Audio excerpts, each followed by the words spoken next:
नमस्कार दोस्तों, स्वागत है अपनी YouTube channel top trending GK में। दोस्तों इस वीडियो में देखने वाले हैं आरआरबी एनटीपीसी 7 मार्च 2021 के प्रथम पारी में पूछे गए टोटल 40 यानी सभी के सभी सवाल एक्स्ट्रा फैक्ट सहित कवर करने वाले हैं। 100% रियल और ऑथेंटिक सवाल है, तो इस बात पर लाइक करते हुए कंटिन्यू करना। पीडीएफ फाइल के लिए आपको टेलीग्राम चैनल ज्वाइन करना होगा, जिसके लिंक डिस्क्रिप्शन बॉक्स में है। और इन सभी कैंडिडेट का बहुत बहुत धन्यवाद जिन्होंने रियल और ऑथेंटिक सवाल है वो टेलीग्राम पर सेंड किए हैं। सवाल कंटिन्यू करें उससे पहले मैं आपको बता दूं, जिन भी कैंडिडेट का एनटीपीसी का एग्जाम नहीं हुआ है या फिर अन्य किसी भी सेंट्रल या स्टेट गवर्नमेंट एग्जाम की तैयारी कर रहे हैं तो डेली एक मॉक टेस्ट आपको जरूरी लगाना है। कारण क्या है कि बहुत से कैंडिडेट डेली मैसेज करते हैं कि कम समय मिलता है, सवाल ज़्यादा होते हैं तो सवाल मिस हो जाते हैं। टाइम मैनेजमेंट के लिए प्रैक्टिस बहुत ज़्यादा जरूरी है। टेक्स्ट बुक आपके लिए बेहतरीन ऑफर लेकर ये आ रहे हैं कि आपको 1 वर्ष की वैलिडिटी में आप अनलिमिटेड मॉक टेस्ट लगा सकते हो। 100+ एग्जाम्स के, एसएससी हो गया, बैंकिंग है, रेलवे है, अन्य जितने भी स्टेट गवर्नमेंट एग्जाम है, सारे एग्जाम्स के मॉक टेस्ट आपको एक ही प्लेटफॉर्म में एक ही पास के अंतर्गत 1 वर्ष की वैलिडिटी के साथ आप ये मॉक टेस्ट लगा सकते हो। इसमें भी यदि आप टीटीजी के कूपन कोड अप्लाई करोगे तो आपको एक्स्ट्रा 30 रुपए का और डिस्काउंट मिल जाएगा। तो इस अपॉर्चुनिटी का लाभ उठाने के लिए इस कूपन कोड से लिंक डिस्क्रिप्शन बॉक्स में मिल जाएगी, जहां से आप एनरोल कर सकते हो। ग्रुप डी के 170 मॉक टेस्ट है, एनटीपीसी के 162 मॉक टेस्ट है। ज्यादा जानकारी के लिए डिस्क्रिप्शन बॉक्स जरूर चेक कीजिएगा। तो चलिए कंटिन्यू करते हैं। आज के शिफ्ट में पूछे गए जीके के सवाल देखिएगा आपके सामने पहला सवाल, और वीडियो के एंड में कमेंट करके बताना हमेशा की तरह इन 40 में से आपके कितने सवाल यहां से करेक्ट हो पा रहे हैं। First Indian player to play 100 T20 international matches यानी 100 T20 इंटरनेशनल मैच है वो कौन सा खिलाड़ी खेल चुके हैं? भारत के रोहित शर्मा करेक्ट आंसर हो जाएगा। आप कमेंट करके बताना उसमें क्या स्पेशल मेंशन था महीने का, जैसे कि नवंबर 2019 में 100 T20 इंटरनेशनल मैच खेल चुके हैं जो रोहित शर्मा है, और विश्व की सेकेंड हो जाएंगे 100 T20 इंटरनेशनल मैचेज खेलने वाले तो रोहित शर्मा। तो आप कहेंगे प्रथम कौन है, तो शोएब मलिक हैं। और बाकी यदि आपको पूछा है, स्पेशल सवाल में मेंशन था कि अक्टूबर 2019 में किसने 100 T20 इंटरनेशनल मैच खेला है, तो वो वुमेन क्रिकेट प्लेयर है जिनका नाम है हरमनप्रीत कौर है। ये प्रथम इंडियन क्रिकेटर है जो कि 100 इंटरनेशनल T20 मैचेस खेल चुकी हैं। नेक्स्ट में देखिए यहाँ पर एक बॉक्स पूछी गई है जो तमिल महाकाव्य है, नाम है मणिमेकलाई। तमिल महाकाव्य के लेखक कौन है? तो मणिमेकलाई तमिल महाकाव्य के लेखक हो जाएगा आपके चित्तलाई चतनार। कौन? चित्तलाई चतनार हैं। और आपके एक सवाल पूछा गया था 4 मार्च के सेकंड सेट में, जहां पर यह पूछा गया था शिलापट्टिक्रम पुस्तक है जो एक तमिल बुक्स हैं, उनके उत्तर कौन है? तो वो था आपके इलंगो आदिगल। आज एक दूसरा तमिल महाकाव्य, नाम है मणिमेकलाई और ये लेखक है चितलाई चतनार। बढ़ते हैं अगले सवाल की ओर। सवाल नंबर 3, भारत में संविधान दिवस कब मनाया जाता है? तो इजी सवाल था। संविधान दिवस कब मनाया जाता है सभी को पता होना चाहिए। 26 नवंबर को संविधान दिवस के रूप में मनाया जाता है, क्योंकि 26 नवंबर 1949 को अपना जो संविधान है वो पारित हुआ था, और प्रभावित 26 जनवरी 1950 को मतलब ये संविधान बनकर तैयार हुआ था। उसी डेट के लिए, स्मृति के लिए 26 नवंबर को संविधान दिवस के रूप में मनाया जाता है। अगला सवाल देखिए यहाँ पर सवाल number 4, United Nations commission on human rights के पूर्व प्रतिनिधि रह चुके हैं, इनका नाम है अन्ना एलेनोर रूजवेल्ट। ये किस देश से हैं जो महिला पूर्व प्रतिनिधि रह चुकी है United Nations commission on human rights? तो इनका आंसर हो जाएगा यूएसए से हैं, और ये हैं दोस्तों फ्रैंकलिन डी रूजवेल्ट हैं जो कि यूएसए के राष्ट्रपति रह चुके हैं। तो ये फर्स्ट लेडी थी उस समय। तो फ्रैंकलिन डी रूजवेल्ट की ये वाइफ हैं जिनका नाम है, आपको पूछा था ये एलेनोर रूजवेल्ट किस देश से है? जिस देश से डी रूजवेल्ट है उनकी ही पत्नी है। यूएसए करेक्ट आंसर इसका हो जाएगा। अगला सवाल देखिए यहाँ पर, दांडी मार्च में गांधी जी ने कितने माइल या फिर किलोमीटर पैदल चलकर नमक कानून को तोड़ा था? ऑप्शन में आपके माइल करके दिया हुआ था, तो ये 240 मील जो कि 390 किलोमीटर हो जाता है। तो ऑप्शन आपकी 240 था, वो करेक्ट करना था। 240 माइल से जो कि दांडी मार्च के दौरान गांधी जी ने पैदल चलकर नमक कानून तोड़ा था। अब यहाँ पर डेट का भी आपको पता होना चाहिए कौन सा साल था। तो दांडी मार्च या फिर जो दांडी सत्याग्रह है वो 1930 में महात्मा गांधी जी के द्वारा अंग्रेज सरकार के द्वारा जो नमक के ऊपर कर लगाया जा रहा था बनाने के लिए, तो उसका यहाँ पर उन्होंने सविनय कानून भंग किया था।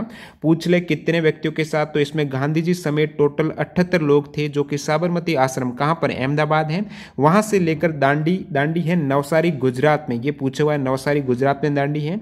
यहां तक पैदल चलकर 6 अप्रैल 1930 को नमक कानून भंग किया था। तो 240 माइल्स डिस्टेंस थी, ये कवर की थी इन्होंने पैदल चलकर। 218 में टेनिस में अर्जुन अवार्ड किसको मिला? 2018 का पूछा, देखिएगा करंट अफेयर्स लेवल। 2018 में टेनिस में अर्जुन अवार्ड मिला है श्री रोहन बोपन्ना को मिला है। टेबल टेनिस में 2018 में जो अर्जुन अवार्ड दिया गया था वो सुश्री मनिका बत्रा बेहरा और श्रीजी साथ्यान को दिया गया। 2019 में टेबल टेनिस का अर्जुन अवार्ड दिया गया है हरमित राजुल देसाई को। नेक्स्ट वन देखिएगा, सर्व शिक्षा अभियान किस एज ग्रुप के विद्यार्थियों के लिए चलाया जा रहा है अभियान? सर्व शिक्षा है या फिर कुछ स्टूडेंट ने मौलिक अधिकार के तहत कितने वर्ष के बच्चों को मुफ्त एवं अनिवार्य शिक्षा दिया जाता है, ये बताया था। दोनों ही केस में आपका आंसर है 6 से 14 वर्ष हो जाएगा। इसका उद्देश्य है 6 से 14 वर्ष के सभी बच्चों को शिक्षित करना है, जो सर्व शिक्षा अभियान है। यहाँ पर बात कर रहा हूँ मैं सर्व शिक्षा अभियान की, तो शुरुआत 2001 में अटल बिहारी वाजपेयी के द्वारा इसकी शुरुआत की गई थी। अगला सवाल देखिए यहाँ पर, और बाकी आपको पता होना चाहिए। ये तो एक आपके सर्व शिक्षा अभियान हो गया। बहुत बार समग्र शिक्षा अभियान भी पूछा जाता है, जो कि प्री स्कूल से लेकर 12वीं कक्षा तक है। नेक्स्ट वन देखिए यहाँ पर, chairman of audit bureau of circulations, यानी यहाँ पर एबीसी के जो 2020-21 में चेयरमैन कौन थे, ये आपको पूछा है। एबीसी यानी ऑडिट ब्यूरो ऑफ सर्कुलेशंस, तो इनके चेयरमैन है देवेंद्र वी डारडा हो जाएगा। हेडक्वार्टर एबीसी का कहाँ पर है, तो आप कहेंगे मुंबई महाराष्ट्र में है। 1948 में ये स्थापित हुई थी। छोटी आंत में अंगुली नुमा जो संरचना है या फिर प्रवर्ध है, वो क्या कहलाती है? रिपीटेड है, अंकुर या फिर विल्ली बोला जाता है। जो स्मॉल इंटेस्टाइन छोटी आंत में अंगुली नुमा प्रवर्ध है, उसे विल्ली कहेंगे।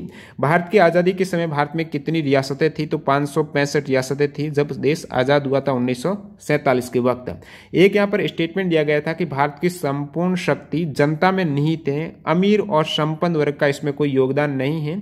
देखिए यहाँ पर सवाल में इस स्टेटमेंट में लैंग्वेज अलग हो सकती है, पूछा था कथन किसका है। तो जिन भी कैंडिडेट को एग्जैक्ट पता है क्या लैंग्वेज थी या फिर आंसर पता तो वो कमेंट करके जरूर बताना।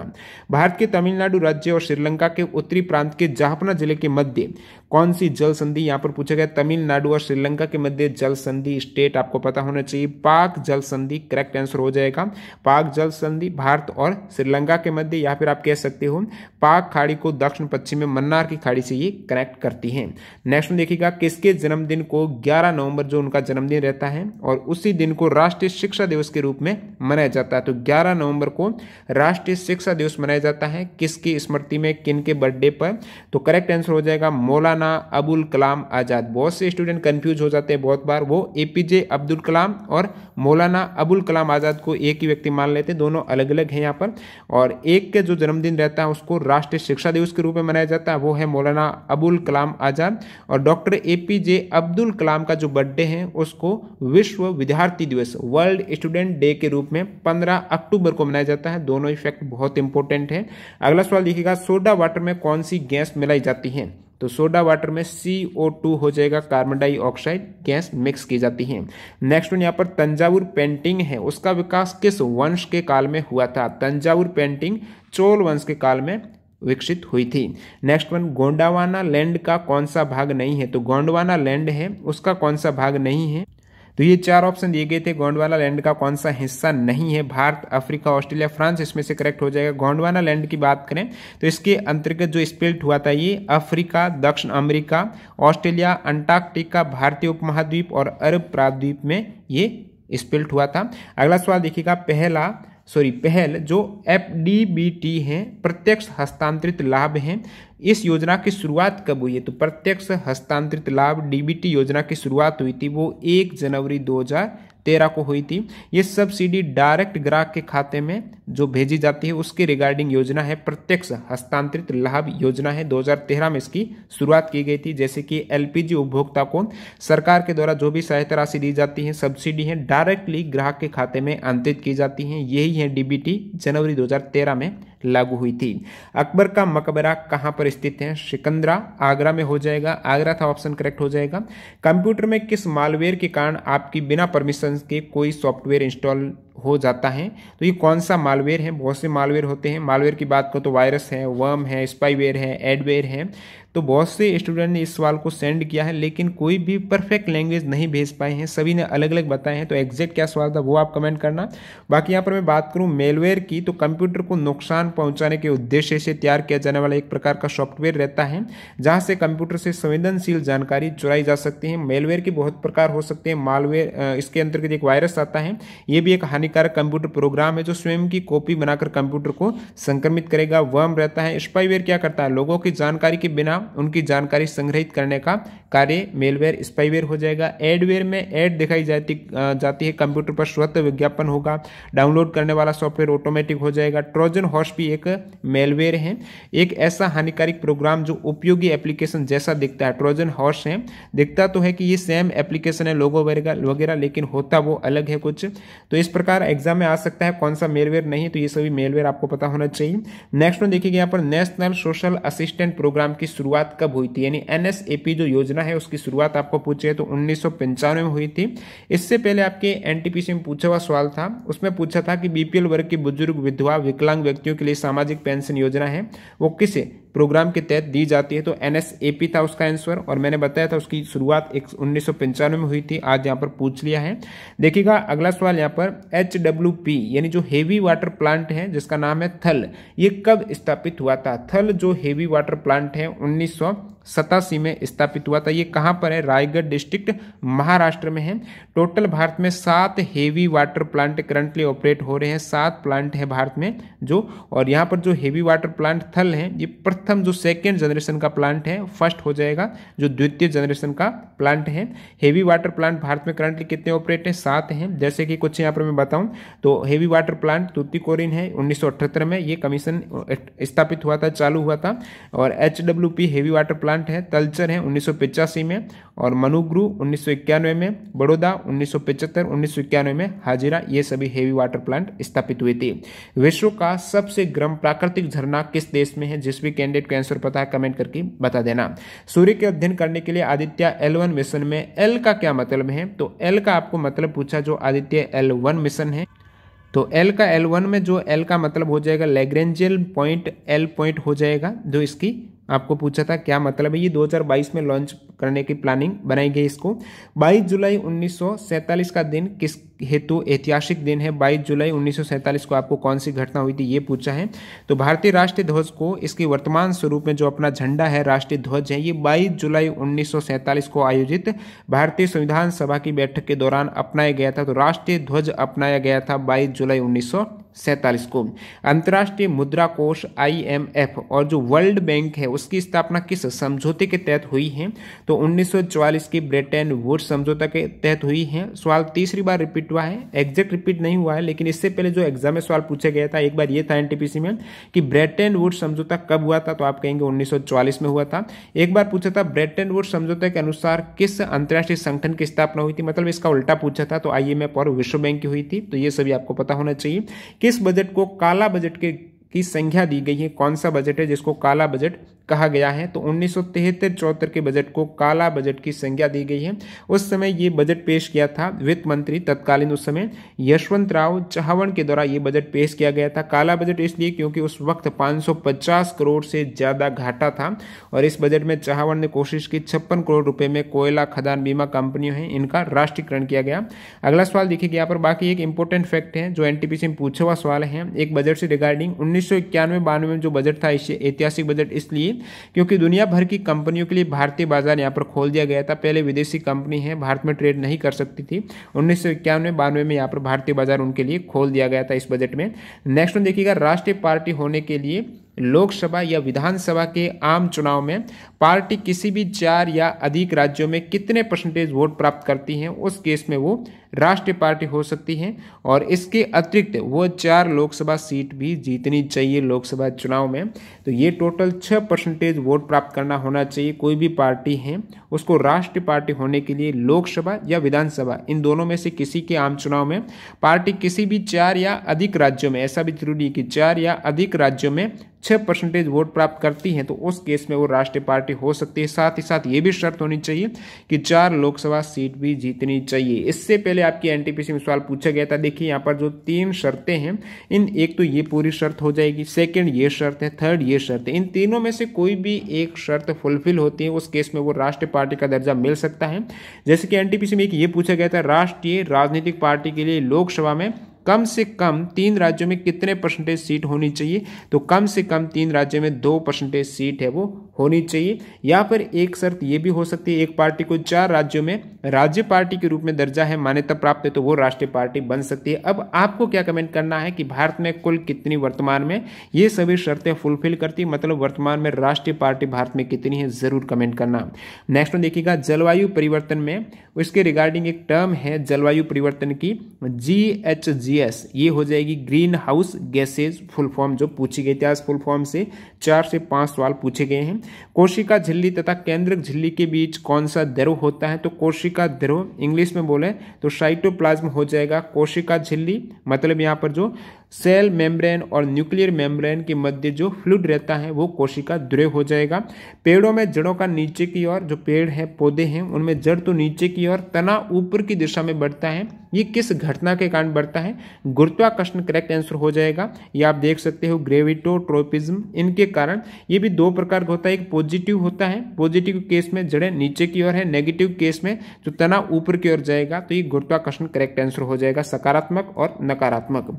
नेक्स्ट में देखिएगा सतह से हवा में वार करने वाली आकाश मिसाइल का अपग्रेडेड वर्जन जो आकाश 1S आया था उसमें कौन सी प्रणाली जोड़ी गई थी, तो आकाश मिसाइल होती है ये आपकी सरफेस टू एयर रहती है, और इसमें आकाश 1S जो अपग्रेडेड वर्जन में कौन सी प्रणाली जोड़ी गई है, तो ये हो जाएगी एक्टिव टर्मिनल सीकर गाइडेंस प्रणाली। ऑपरेशनल रेंज की बात करें तो 30 किलोमीटर है आकाश 1S की या आकाश की। IBM की एक फुल फॉर्म पूछी गई तो IBM की हो जाएगी इंटरनेशनल बिजनेस मशीन, IBM की फुल फॉर्म हो जाएगी।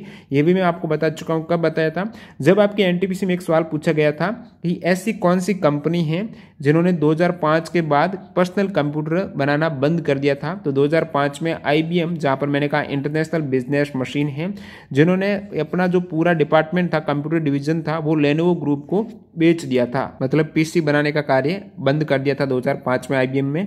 फाउंडर है वो चार्ल्स रानलेट फ्लिंट हो जाएंगे। अगला सवाल देखिएगा बैंकिंग में CSR की फुल फॉर्म, काफी स्टूडेंट बता रहे हैं कि अर्थशास्त्र में CPI, इन दोनों में से एक पूछी गई है, कमेंट करना कौन सा था एग्जैक्ट।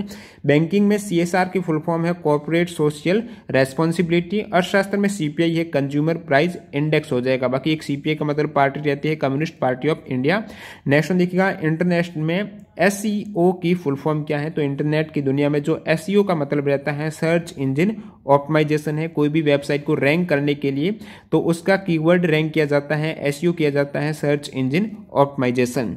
किस योजना के तहत गांवों के गरीबों को निश्चित पारिश्रमिक पर वर्ष में कम से कम 100 दिन का रोजगार, सभी को पता होगा कम से कम 100 दिन का रोजगार है, ये मनरेगा योजना है, महात्मा गांधी राष्ट्रीय ग्रामीण रोजगार गारंटी अधिनियम 2005 है, जो कि सबसे पहले इसकी शुरुआत है 2 फरवरी 2006 को हुई थी आंध्र प्रदेश के अनंतपुर से। 200 जिलों में अत्यंत पिछड़े जिले हैं वहां से शुरुआत हुई थी। भारत भर में 1 अप्रैल 2008 को ये लागू हो गई थी। पहले नरेगा योजना थी, 2009 में 2 अक्टूबर 2009 में महात्मा गांधी नाम ऐड हुआ, मनरेगा हो गई। अगला सवाल, एक सवाल पूछेगा यदि कोई व्यक्ति दूरदृष्टि दोष से पीड़ित हैं तो उसकी निकटता कितनी बढ़ जाती है, इस प्रकार से एग्जैक्ट लैंग्वेज नहीं मिली है, आंसर पता तो आप बता देना है। ऑप्शन में 25 सेंटीमीटर 30 सेंटीमीटर इस प्रकार दिए गए थे। कांगो नदी पर 40,000 मेगावाट इलेक्ट्रिसिटी उत्पादित करने वाला प्रोजेक्ट किस डैम यानी बांध पर बना हुआ है, तो कांगो नदी पर 40,000 मेगावाट इलेक्ट्रिसिटी उत्पादित करने वाला प्रोजेक्ट है, ये किसी को शायद ये आंसर पता होगा, ग्रैंड इंगा डैम इसका करेक्ट आंसर हो जाएगा। और ये डैम कहां पर है, democratic Republic of the Congo में स्थित है। Next one, what element is essential for thyroid function, तो थायरोक्सिन हार्मोन के लिए कौन सा तत्व अनिवार्य है, तो आयोडीन हो जाएगा। भारत में इमिग्रेशन एक्ट है, ये कब लागू हुआ था, इस प्रकार पूछा गया था, तो प्रवासन अधिनियम जो भारत सरकार द्वारा भारत के लोगों के लिए ये 1983 में लागू हुआ था, तो 1983 आपको करेक्ट करना था। इस अधिनियम के तहत, एक्ट के तहत भारत से लोगों के प्रवासन को विनियमित करने के लिए पारित अधिनियम है, जिसमें विदेशों में काम करने वाले जो भी भारतीय हैं उनके लिए ये शोषण को कम करने के लिए, रोकने के लिए पास हुआ था एक्ट। अंतिम सवाल, प्रेस पर प्रतिबंध किस एक्ट में लगाया गया था, तो ये 4 ऑप्शन दिए गए थे, जिनमें कैंडिडेट को आंसर पता बता देना। प्रेस एक्ट की बात करें तो एक वर्नाकुलर प्रेस एक्ट भी आया था 1878 में, लेकिन ये ऑप्शन नहीं था, जो कि लिट्टन के द्वारा लाया गया था। इस एक्ट द्वारा भारतीय भाषाओं में प्रकाशित होने वाले सभी समाचार पत्रों पर नियंत्रण लगा दिया था। सिर्फ अंग्रेजी प्रकाशित होने वाले समाचार पत्रों पर ये लागू नहीं हुआ था। तो इस टाइप से इससे अपने पूछे गए सभी 40 सवाल जीके के कंप्लीट हो गए। एक रीजनिंग में पूछा था वर्ल्ड का विषम कौन सा है, एशियाई गेम्स था, कॉमनवेल्थ था, ओलंपिक था, आईसीसी वर्ल्ड कप था। तो इसमें से विषम आपको पूछा है, जिस भी कैंडिडेट को पता है तो इसमें से आईसीसी वर्ल्ड कप करेक्ट हो सकता है, क्योंकि ये सिर्फ क्रिकेट का होता है, बाकी सभी में बहुत से स्पोर्ट रहते हैं सभी गेमों में, तो स्पेशली एक ही स्पोर्ट रहता है इसमें, तो शायद ये ऑप्शन डी करेक्ट हो जाएगा। बाकी अन्य कोई लॉजिक है तो आप कमेंट करके ज़रूर बता देना। वीडियो पूरा देखने के लिए आपका बहुत बहुत धन्यवाद। मिलते हैं ऐसे किसी नए वीडियो के साथ। वंदे मातरम। जय हिंद दोस्तों।